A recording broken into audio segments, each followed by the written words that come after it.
Afin de mobiliser des ressources durables diversifiées et innovantes pour répondre aux besoins pressants de la République démocratique du Congo, des échanges stratégiques entre hauts responsables congolais, investisseurs japonais, partenaires techniques et représentants d'organisations internationales se sont tenus à Tokyo, capitale du Japon, en avril 2025.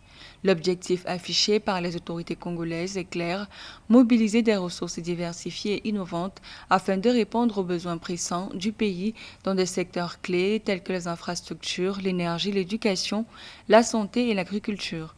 D'ailleurs, en 2024, un accord de coopération a abouti à une aide de 15 millions de dollars pour la réhabilitation du pont Maréchal à Matadi, situé dans le Congo central. Nous voulons travailler ensemble.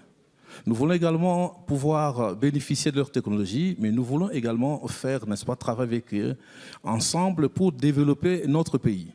Parce qu'au jour d'aujourd'hui, on parle de mines, on parle de tous les secteurs, mais dites-vous bien que le secteur le plus important, les leviers les plus importants après, n'est-ce pas, l'homme, c'est la route. Parce que la route vous emmène partout. Ce forum s'est d'ailleurs tenu dans un contexte où le gouvernement congolais a mis en lumière le déficit de financement du Programme national stratégique de développement, estimé à 43,76 milliards de dollars sur un total de 94,30 milliards de dollars, soit près de 47% non couverts. Un appel pressant à cet effet a été lancé aux investisseurs japonais pour colmater cette lacune et concrétiser la vision de développement de la République démocratique du Congo. Mais aussi un tel partenariat tangible qui se matérialise et qui s'illustre à travers des projets concrets qui contribuent à plusieurs domaines importants et essentiels au développement de la République démocratique du Congo et à l'épanouissement de sa population. Pour nous, c'est un honneur et c'est un plaisir de voir ce partenariat prendre forme et continuer à prendre forme à travers plusieurs autres projets sur lesquels nous travaillons ensemble. Plusieurs secteurs prioritaires tels que les mines et la technologie ont été explorés, autant d'axes de coopération bilatérale envisageables selon l'Agence nationale pour la promotion des investissements.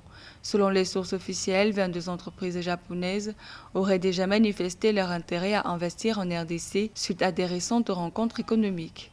L'échange note le sujet porte sur la mise en œuvre de deux projets, à savoir, d'une part, le programme d'assistance alimentaire pour l'année fiscale 2024 qui sera exécuté par le ministère du Plan et de la coordination de l'aide au développement et d'autre part, le projet de réhabilitation du pont Maréchal à Matadi et ses voies d'accès qui sera implanté en collaboration avec le ministère des Transports, voies de communication et des arts. Selon les sources officielles, 22 entreprises japonaises auraient déjà manifesté leur intérêt à investir en RDC suite à des récentes rencontres économiques. Selon le vice-premier ministre congolais, Guilain Nyembo, l'objectif principal du Forum Japon-RDC était de renforcer la coopération économique et diplomatique entre les deux pays et de rechercher des investissements pour accompagner le gouvernement de la RDC dans ses projets de développement.